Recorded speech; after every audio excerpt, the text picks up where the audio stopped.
Enin atan abyryny saklajak bolmaly.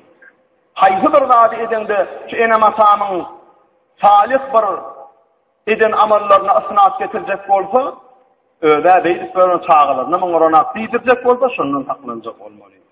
Aslanjy borjumuz enenin atanyň näme isteti, şonu diýe beriň diýe. Indi bul garran wagtlary ödünün gadanç edip bilmeýän wagtyny değişsin.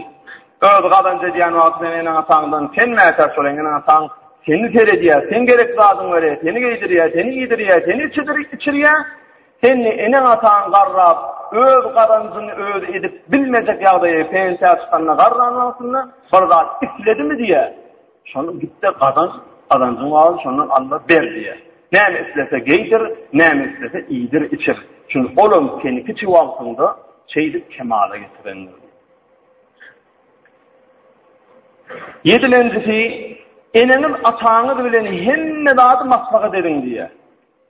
Bir ýere gitjek bolsaňyzam, bir iş etjek bolsaňyz, bir zadyň başyny tutjak bolsaňyzam, birini öýrenjek bolsaňyzam, birini durmuşa çykjak bolsaňyzam, ene ata hiç hasan öz çağatyny edibet zady maslahat bermez. Ene ata mehribandyr, ene ataňy bilen maslahat ediň. Şu bir zady maslahat ediň dedi, oğlum şula şeýler ekdir diýip, sen garşyňa şu maslahat edýän zadyna garşy çykdymy? Sen öz üstüň biterne teretme şoň garşy çykýan zadyny senim gitdi gör. Näme inamasam şunu diýerdir, şunu bir hakykat baglaýmasyn diýdi. On garşyna çykyp, aýna maslahat salýanym bol garşyma çykýan, o plan tüýsli, bu plan tüýsli diýip on garşyna çykma. En aňytaň bir zat diýdim, o duýgurdur. Ol seni özgüsünden emdirenler. Ol sen on bilinden sızansın. Sen on mukaddesindir o sen. Maslahatın sonra, maslahat bilse şol işi et, maslahat bilmese de eden adamlar durmuşda görýänler efendim. Näme türkmen ady bir söz we ulun diýenlik ular diýe. Bir zat diýýäni belki ýalňysyk biler eneň ataň. Onda ýalňyş ýanlygyny suwudyr. Atadan enizan sen öň şunu pikir edýän, ona şu şeýle bolupdyr, towa edipdir, şeýle bolupdyr, eýle bolupdyr diýip maslahat et. Onu eneň ataň göwnü joş, ha, onna bol ýa oglum diýip maslahat berdir, onuň et şol işi. Ene alyp duran ýerine sözüni kesip, on maslahatyny kes, maslahatyny al. Eneň ataň maslahatyny alman, aqsatan alman hereket etme diýe ulamalar. Yani şu aýdan unuşlan hakymda mediýi jemaat geçen cumamyda aýdan ayetlerimiz, geçen cumamyda aýdan hadislerimizin netijesini aýdylýan zatlar şular. Şoň netijene çykarylan hökümler şular. Sekizinci borcumuz enemenin atamynyň öňünde ene ataň ýanyna mehman gelse diye dik durup hyzmat ediň diye. Ene ataň ýanyna mehman gelende ýöne olaň ýanyna oturup gepindiňilecek bolup oturmalylar. Näme gerek bolsa elini yumalymy, öňüne çaý getirmelimi? Hawa näme etmeli bolsa, eneň ataň ýanyna gelen mehmana dik durup hyzmat etmeli. Çağalar waka, oğlugy waka algap öň çaý demläp ýörse, öňe külýän kaýalyp ýörse o gelişmez. Eneň ataň ýanyna mehman gelimi, oğlumy, gelinimi, gyrimi Terimzan verip şoň ýanyna hyzmat etmeli, mehmanlarynyň ýanyna ýüzüni ýerine salmalylar. Dik durup hyzmat etmeli. 9-njy borjumuz eneň ataň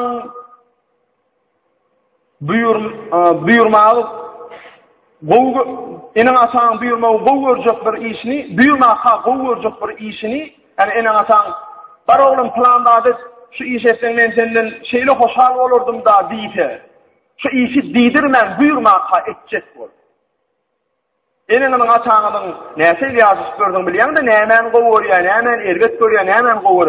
Şu gowurýan dadyny buyurmaga şol ýerine ýetir. Ogluma şu işi buyurýarly diýip baryp şol işi ta buyurjak bolup durka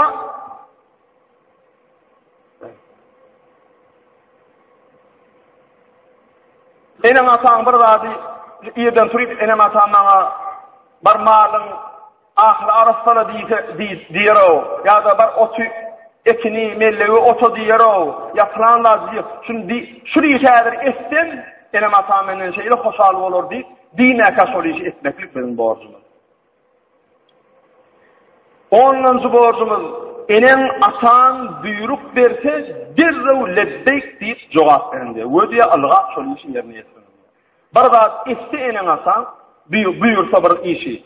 Oğlum ya zeydim bir planları getir ya da plan yer barqay ya da plan işi etdiyse häzir ederin, çin ederin deyip onu giydirip füzüdünü, gadagını qaçırıp içini bağrını yakıp etme. Ziyan altın leddey bor kakazan, bor edican di ve bor deyip ama kapıdan çıkıp gidiyense ya üntünü bölmeyense bor deyip ağırlama onu. Hemen ılgan soruysa canın bilen yapışıp neyme? Soruysa ılgan et. Derrivim, hakikaten meni olur işe edendim, ediden meni anasını diyen bir işini ettim, inni neyme deyini de yine de onun iş talep et. Ana şu da bizim borcumuz. Onun yerlerimizi borcumuz, enemizin atamızın önünü, ene atanızın dostlarını siffeyün diye, ölünün sonum diye olurlan katnaşın diye.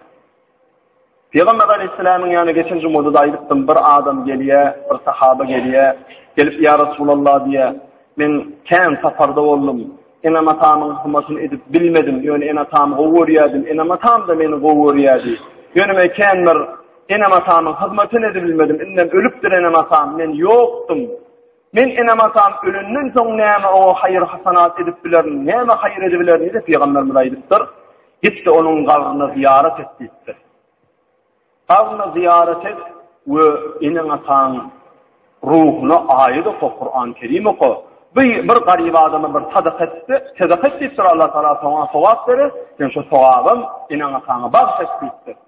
Ve inen atan näme sana wesiýet bolsa öňdipdir, şonu ýerine ýetiripdir.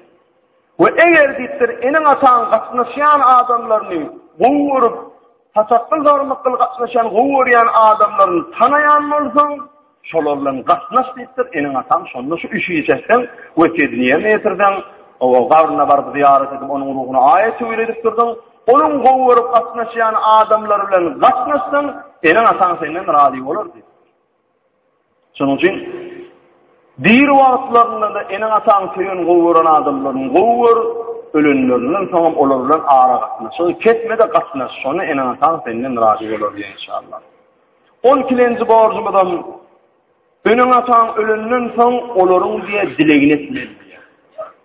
Dirwağına hizmet ettin, aynen dirwağına enem atam razı etsin deyip çäklenmeliler. Ölünden soň enem atam dilegini ey Allah'ım, enem atamyň eden işler, günah işler bawazy gabrda azap bermäwer, onuň gabryny nurlandyrawer. Ey Allah'ım, enem atam näme ýalňyşlyk eden bolsa sen onu afw edewer. Sen mehribansyň, sen merhemetlisin, sen rahimdarsın diýdi.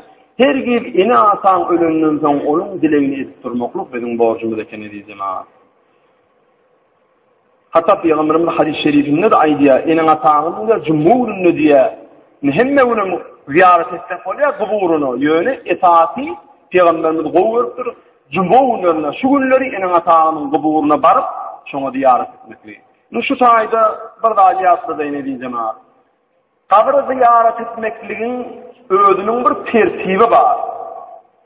Indi käbir ýalňyş düşünjäge diýen Vehhabi düşüncesine gidiyen de onlarımızda evliya ziyaret etmek haram, evliya ziyaret etmek bolanak, evliya ziyaret etmeklik sünnet evi cemaat. Peygamberimizin buyruğu, yani şol evliya barandan soň şol evliyadaki yatan ulamanyň kut özünden bir zat dilemeklik haram, şirk billah.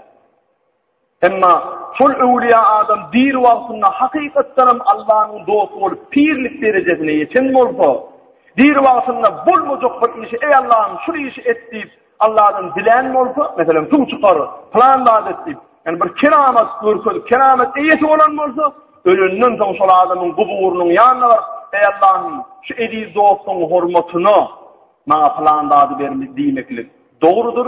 Weya ey evliya adam, ey pir adam, senin ruhuna ayet bahşettim, senin ruhun şahat bolsun, Allah Teala onunla men yüzüm yok, Allah'dan dilek ver diýmeklik. Şol dogrudur diýjem ha. Vesile diýilýär. Inni kabry ziyaret etmekligiň özüň tertibi bar. Birinji bilene aýal maskalalar hasire günlerde dogry bar. Asıl Peygamberimiz gabra baranyňyzda asıl maksat gabrdan ıvra salmak. Menem bir gün toprağa öwürlüp şeýdip gömülmelidir. Haram işlemden el çekeyin. Şu kabra giremden soň kötülüklerden bolmaýyp, toğal işleri özüňi hüwetlendirip, kabir iş gabrda sana ziyan geldi haram işlerden taklanıp şu gabrdan menen bir onu gabra gelmelerini avra salmakla. Etaf sünnet şul. Inni ayan maskalalar bir hayızdan bilen galan ıddet görmeden galan ayal garra ayal bolmasa mümkün ýagda öwliýa gonumçylygy ayal maskalaryň barmaklygy dogry däl edildi ma.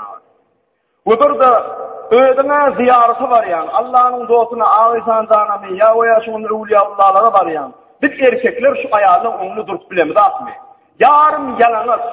Evliyanın içinde bäwül yığıbaylan tutuyor. Veya o evliyanın içinde o evliya adam, evliya o pir adam dirin altında nemen karşısında görüşüp Allah'ın dostu oluyor. Yarım yalanatın haramlığın karşısında görüşüp halal ortağı görüşüp olup pir olmadı mı oğlum? İnnifin var on kavranın üstüne diyeletlik ediyem. Ayağın maskalalar öwliyanın daşını o sadaka edilen yerine oturup versin. Allah Teala gücü kuvveti hem iradiyetiye o kuburun daşını aylanmakla şert der ayağın maskala. Erkek adam eri midir, kasası mıdır, erkek doğunu mudur? Ziyaretini etmeli. Ne mi dileği var ama Allah'ın dileğlermeli. Öwliýanyň içinde ayal maskalaryň, hususunda ýas ayal maskalaryň, zıýyt maskalaryň yarım yalana çolup gezmekligi edýän, etjek bolýan towağanyň nun iskesi barabary günä bolýar saýda. Nauzu billah. Şu zatlary bir erkekler bir öňnalja bolýan diýsemär. Öwliýa ziýarety gitdiňiz ayal maskalaryňa oturdum, sadaka berýänler otursunlar, hyzmat etsinler. Şu ärine äri veya erkek doğunu veya kasasy Sogadiş etse, şol sogadiş ediyen erkeğe hizmet eden ayağının sogabi de erine mi sogabi den mi şoňa baryp durýar. Bir ayal maskalalar mümkün ýagda öwliýa barmasa goýup. Öz ogul meselen bolup 60-70 ýaşdan geçen bir garry zenany öz oglunyň balatynyň dadynyň ıddet görmeden aýyrlan. Yani ne çağa doğurmana ýagdaý ýok, garran, wagty geçen ıddet görmediğim, ay başı görmeden kalan ayal maskalan öwliýa barmasynda kendi ziyanı yok. Ýöne ondan öňkü ayallan, ýaş ayallan öwliýa barmasy, gonumçylyga barmasy dogry däl edilýär. Barıp biler, gonumçylygyň daşyndan ayet tewir edip, şoň Kur'an okap ruhlaryna bagş edip, we ýa-da öwliýadan peýgamberiň sünnetini ýerine ýetirip, gabrstandan owra salmaklygy dogry onu garşy edemiz ha. Yani içine vardın, daşına vardın, yarım yalana çolup varmalılar, namaz okandı, mescide gelende ne yapıp var yağmadı, o tamam şonu yal varmalı. Eğer bilmeyen bolbiler, sabırmayanlara ayar masalalımız, biz öğretmeliz onu. Teverat süpeti balki bittirmeyi, ya da yor, men ziyaret ediyen, öwliya var yani deyip, arkitimiz ayışmalı şu da aslında. Bir şu da aklının üstünde durmalı diyeceğim abi. Şimdi kavra ziyaret etmeklerin çok adi tesir edeceğim abi. Peygamber Aleyhisselatü Vesselam'ı Cebrail Aleyhisselam'ı uğradıktır kavra ziyaret etmeklerin. Baryan, inni kabardaki yatan ölüyünün yüzü kıvla vakit duruyor. Onu bilýänler. Başı ucu tarafından baryan da yüzüne geçýän. Arkan kıvla bolýar, yüzün öle taraf bolýar. Ölüyün yüzü sana taraf kıvla vakit duranmada, ayak uzura göbeğinden ayak uzurağına tarafa geçýän dik duran yerinden şu ölüyün yüzüne bakıp ayet suyu edýän. Ruhuna bagş edýän. Tövret bolondan soň arka tarafına geçýändi, şo saýda oturypym, ýene de oturup aýdy. Ýasin okaýan, tebarek okaýan, bilýän dogalyk okaýandy, ruhuna bagş edýän. Şonuň ruhunyň şat bolmagyny dileýän. Bolly. Owra talýandy, mene bir gün gelmeliler diýip, haram işlerden saklanýan halal işi köp baş bolýan. Ana tesiri şeýle edilýär ha. Inni 13-nji ýagdaý Peygamber Aleyhisselam'ın hadislerinden joşan bu hükümler enen atan wesiýet eden bolsa ölünden soň şoň wesiýetlerini ýerine ýetirmeli diýjem abi. Hani 13 tane borcumuz bildik. Inniki cumamızda da 13 tane etmeller başlamadan üstünde durur diýjem abi. Ve en asasyň ınzytmaklyda näme haramlyk, näme erbetlik çykýany şonuň hadislerini aýdy. Termi şu bir rivayet kiçik bir hikaýet bilen jemläşme diýjem abi.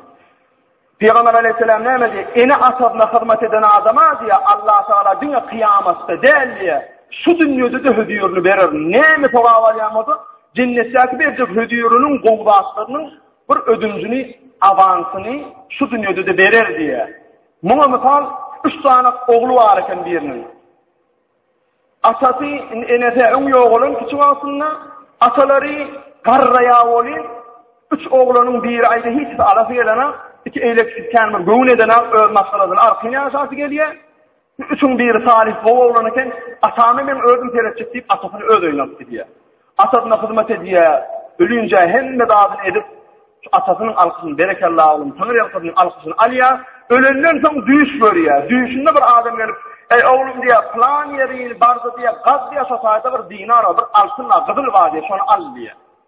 Edena ikilenci ýerde düýüşine gelýär, bar şosaýyn ed öňküýäle plan ýerde bir yer bar diýär, şonu gaz diýär şosaýda diýär, bir altynla gyzyl al.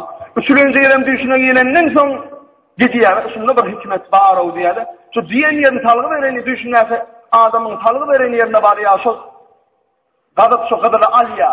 Bir ujutsuz jabr kiçiräk bir gadyl, şoňam gelýär, az oturýa, gatyna bar satyp gelýärler.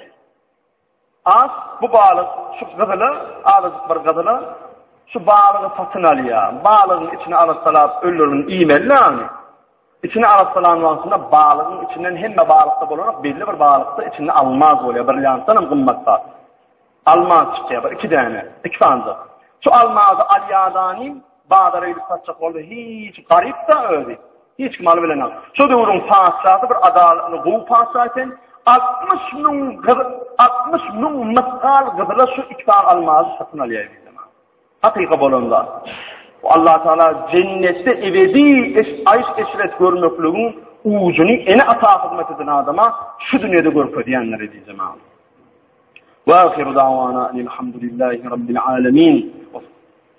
وصلى الله تعالى على خير خلقه محمد وعلى آله وأصحابه أجمعين الطيبين الطاهرين وعلى سائر الأنبياء والمرسلين وآخر دعوانا الله جملة أمة محمد صلى الله عليه وسلم